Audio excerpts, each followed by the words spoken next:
Welcome back to my garage. Sorry about the not so good sound. I didn't bring my mic out here because I was just going to do some I was actually editing. I'm actually editing, but then I got in a gasket cutting mood and I was just going to do a couple of cuts and just some testing. Then I got carried away as that's how it is. So here's some base gaskets I've cut, and now I'm gonna do some cylinder gaskets in various thicknesses. First thickness is 0.4 millimeters.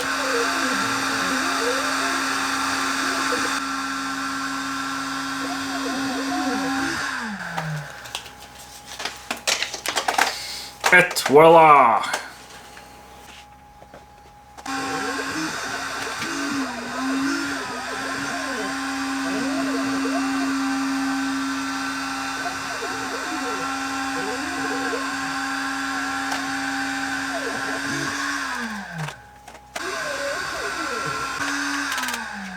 So let's start with the next down in thickness. This is 0.3. I'm gonna mark this first at low intensity. Whoa! So white was not a good choice. I can see. I think that's the outline we made.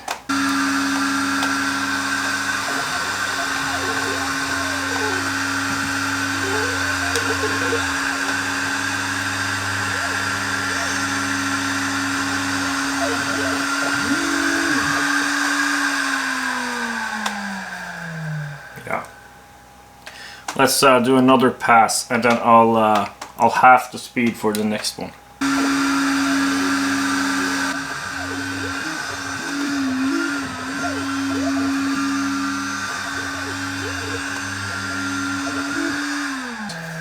I don't think we need to do multiple passes, but I think we need to run slow. So that's one.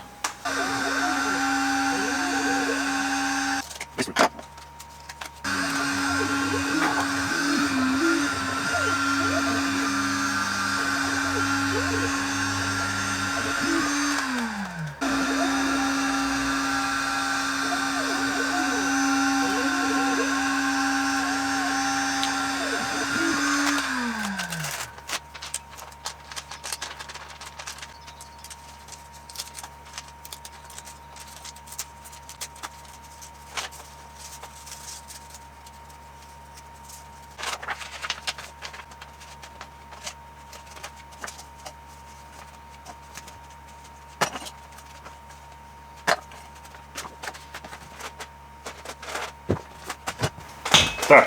Try to make him a little flatter.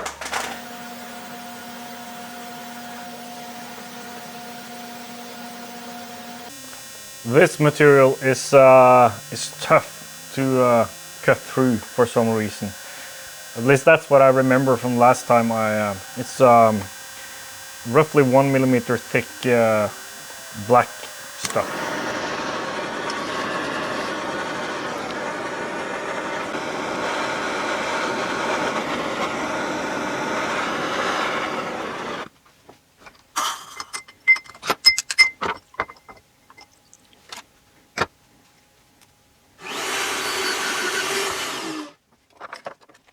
So of course 3D printing something fancy would be fancier, but a bent piece of steel will work just as well, and it's easily adjustable for aiming.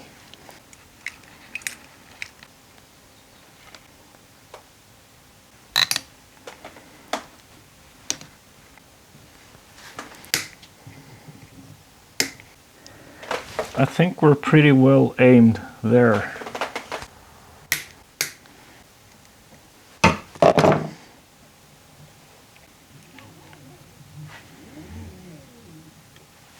Okay, let's see how it behaves.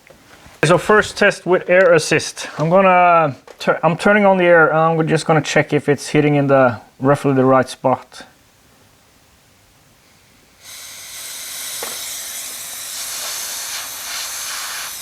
Seems like it. compressor might turn on and create lots of noise. We'll see. Okay, home the machine. Okay, pretty low speed, 5 millimeters per second. Let's see what happens.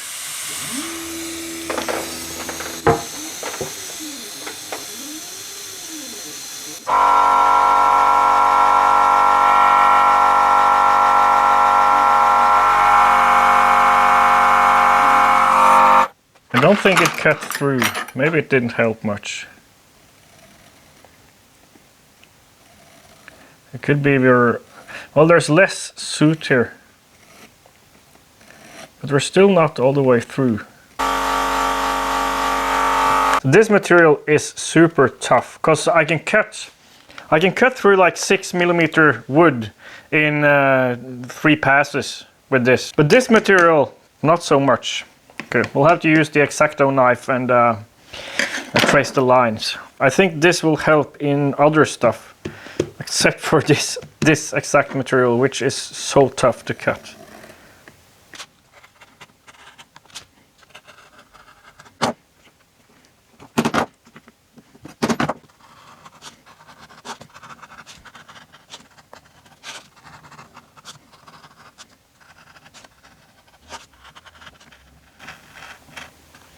Man, all this manual labor is killing me.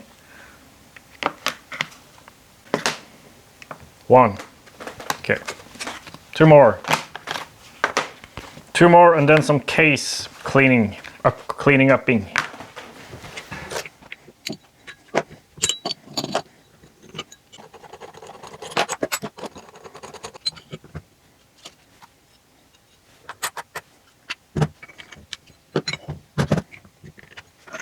I'm going to clean all the cast surfaces and any sharp edges and just smooth over everything. So carbide burrs first, I think, but then I bought this set of all these different grinding stone bits, and usually what happened with these is if I can find some here, they clog up. Here's an example where they just clog up with aluminium, at least the pink ones, and also this color. So I'm just gonna try. I think the green ones are silicon carbide, and they might work better. And we're gonna use WD-40 to hopefully keep them from clogging a little bit longer. We'll see. I'm curious to see how. I bought this as a test. It wasn't expensive. Not much cleanup necessary really. A little bit here, and just to take off the worst roughness, and also a little bit of cleanup here. There's an area here especially on this rotary valve side, where the piston might actually hit the casting. I did a little miscalculation there, but it's just like a millimeter I have to grind off. Okay.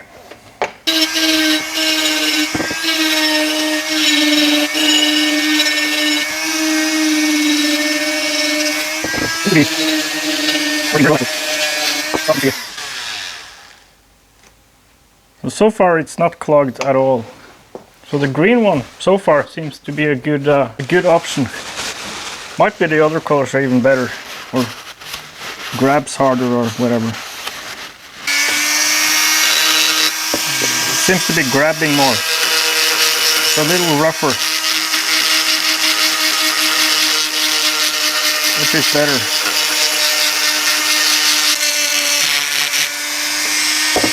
There's some large roughness here, which will just, I won't grind all the casting roughness away.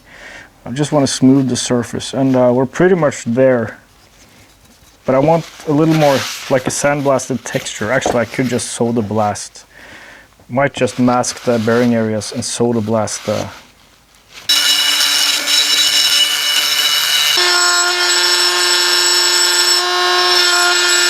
Keep on grinding and sanding, and it's not that interesting to look at. I just want the surface to be, you can see how this is kind of rough. I'm just going to clean it up to make it not as rough, but still a little bit rough, but that's fine. We don't want it super smooth, because then the air fuel mix will kind of cling to the surface and cause more drag than we want.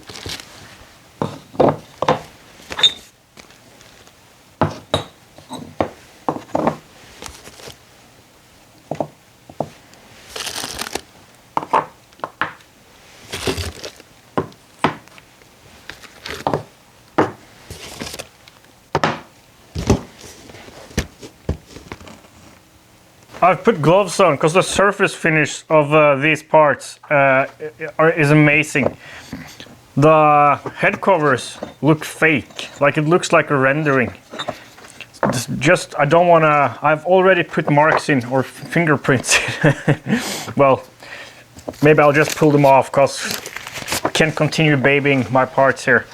So this video is sponsored by JLC CNC, and in less time and for less money than I would have spent for just the raw materials, I've gotten all this stuff. 3x of head covers, 3x of head inserts, 3x of exhaust flanges, and 3x of rotary valve covers. These are hard anodized, these are normal anodized, these are in stainless, so this is 6061. Well, 6061 hard anodized, these are stainless, and these are 7075 just sandblasted. I've taken a bunch of random measurements on the parts here, and everything is within about 0.02 millimeters, which is far better than the advertised 0.05 for the specified tolerance. Good stuff, really good stuff. Custom made, fast, for a super competitive price. That's JLC CNC. So whether you need one part or 1,000, JLC CNC offers competitive pricing with no hidden setup fees. JLC CNC can deliver custom-made parts in as little as 3 days. Help you meet your deadlines. I've got parts here in 2 different alloys of aluminium and then stainless. You can also have them make stuff in brass, in copper, all various kinds of plastics, and just a bunch of different materials to choose from. What's really cool is how you can follow the process on their website, so you can see where you can see all the steps that is going to be performed, and then you can see where your part is in those steps. And judging by my parts, the finishing and quality check is superb. Everything is just perfect here, until I smashed my pieces into the concrete floor. Don't miss JLC CNC's special offer. Click my link in the description and get a $70 coupon and make your CNC part from as little as $1. Thank you JLC CNC for supporting me and for making these awesome parts. Thank you.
thank you, Andreas and Mjölby Vattenskärring for making the valves for me and the driver support bits. Thank you.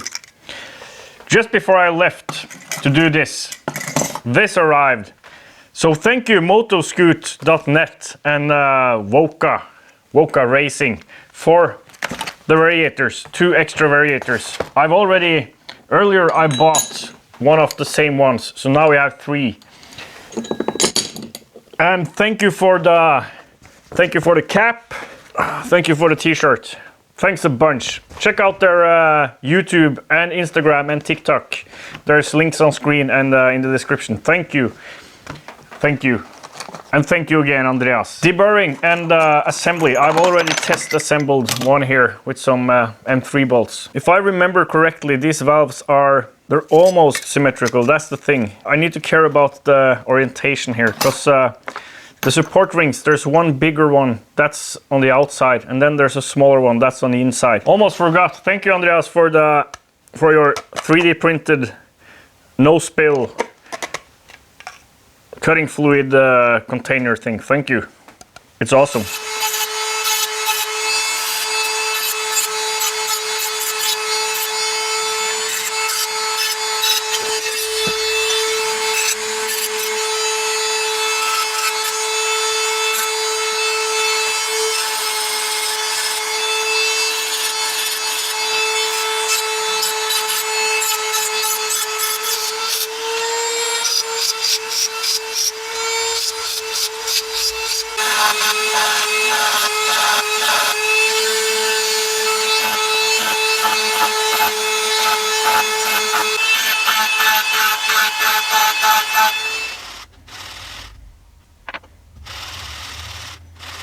And now these, and keep track of what's in and what's out.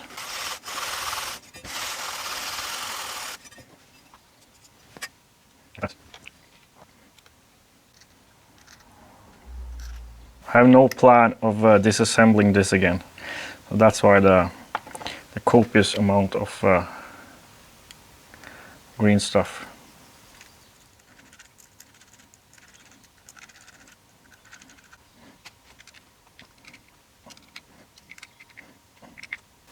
Like that. So that shouldn't go anywhere. 3 more and then some cut-off action.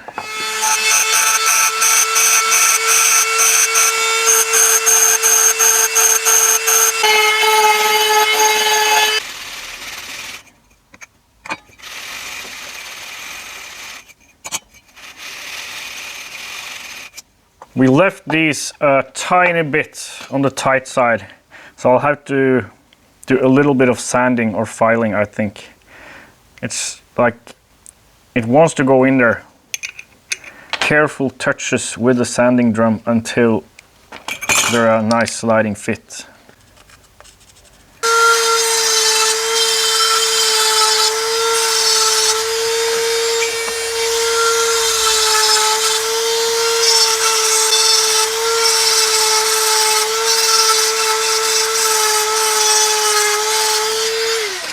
That's really close.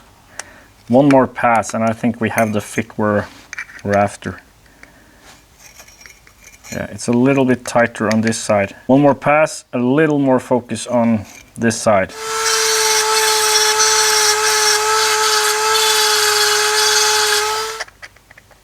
Little deburring and some lube there, and that's a nice fit.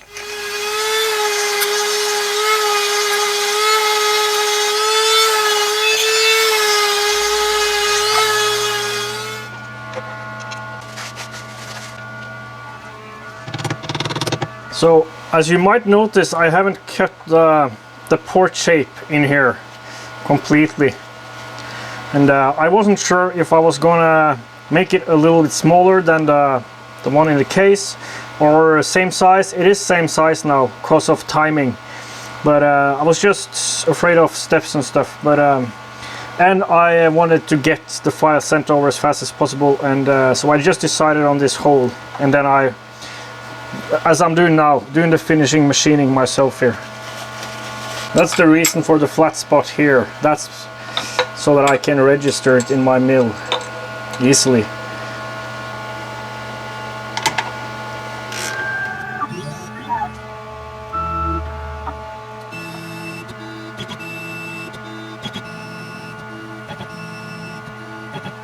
I'm gonna go inside and double check my zeros and stuff just to be sure.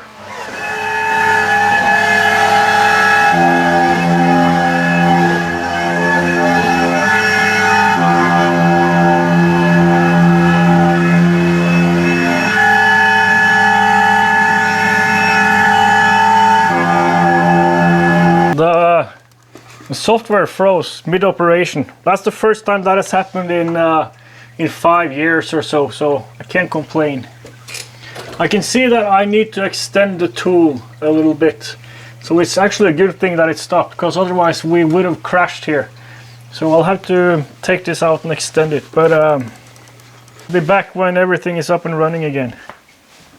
It may seem like the computer doesn't want to boot now, and that's a problem. Especially because my tool is now sitting, effectively locking my parts in the mill. Old XP computer, everything exposed back there, probably rust or something. Well, I think it was about time to do a little bit of maintenance, at least some cleaning back here, and hopefully that solves the issue. I remember having trouble with the RAM earlier, so it could be just cleaning and reseating the RAM. That was, I don't know, 7 years ago, something like that. 5 years ago, probably. Nah, it's just cycling. Seems like we found the culprit. It's this RAM stick. So now we're running on 1 GB of RAM. I think that's enough for what we're doing here. Now it's running, but we're not seeing anything on the screen. Had a bad connection, still bad connection, GPU. I'm just gonna let it do its thing. We're back in a boot loop. Hooray. Et voila! There's definitely cleaning needed back there. And that's all. I think it's a good idea to... I started dismantling another computer there to start looking at options, because it's not the best back there. So the RAM might be fine, I'm not sure. We need to do a major cleanup. I gotta buy some contact cleaner, something to compressed air, stuff like that, to properly clean the computer. But everything seems to be working at the moment, so I'm gonna finish this operation so we can get this out of there. And I had to re-zero, so hopefully it's not too far off. This is just a roughed in surface, so it's not 100% perfect, but good enough, I think. So crossing fingers for no hiccups now. I've also extended the tool and re-zeroed it.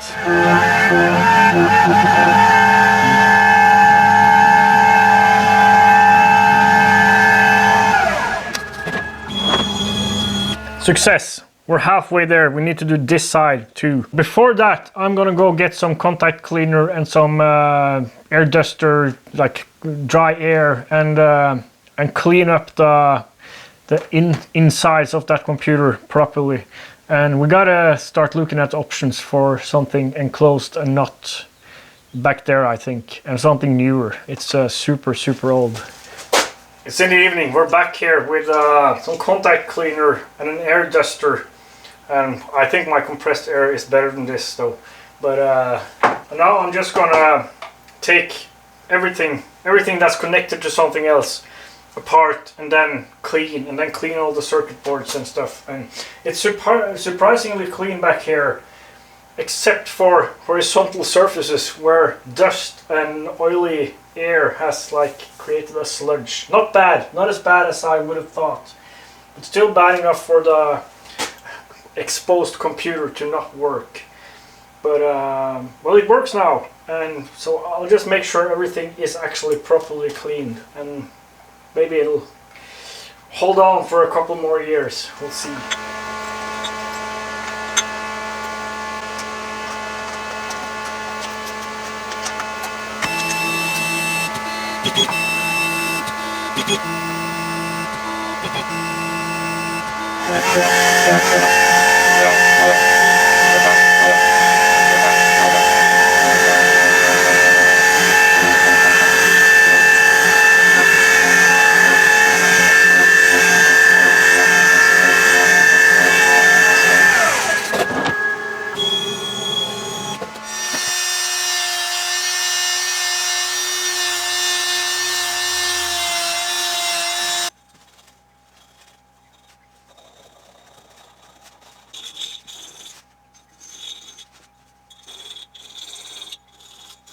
forgot to specify threads here. Would have been nice to not have to thread these holes myself.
Slight interference here. We'll have to grind away in the rubber manifold. It hits the. Might use some lower profile bolts there. I'm gonna make a better spacer for the variator. As of now, we're using just these spacers. As you can see, it has to sit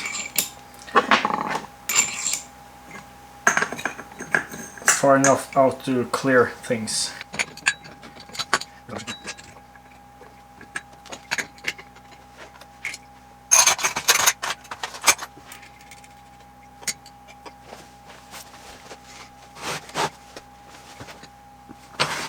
The engine is actually sitting upside down at the moment, so the carb will be sitting like this roughly. Well, more like that.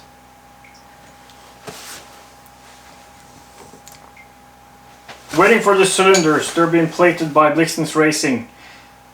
Waiting for an ignition system, Sealtronic. Waiting for pistons. Just ordered pistons earlier today. 6 pistons. So we should have enough spares. Plus I have a bunch of spare rings. Already in Colorado already. Cranks. I've only got 1 crank for the moment. I need to order more cranks, but they're super expensive, and also they're kind of an obtainium now. So I know of a few places that have one in stock. I'll just have to order. But we've got 1 crank for now. Thanks for watching. We're getting there.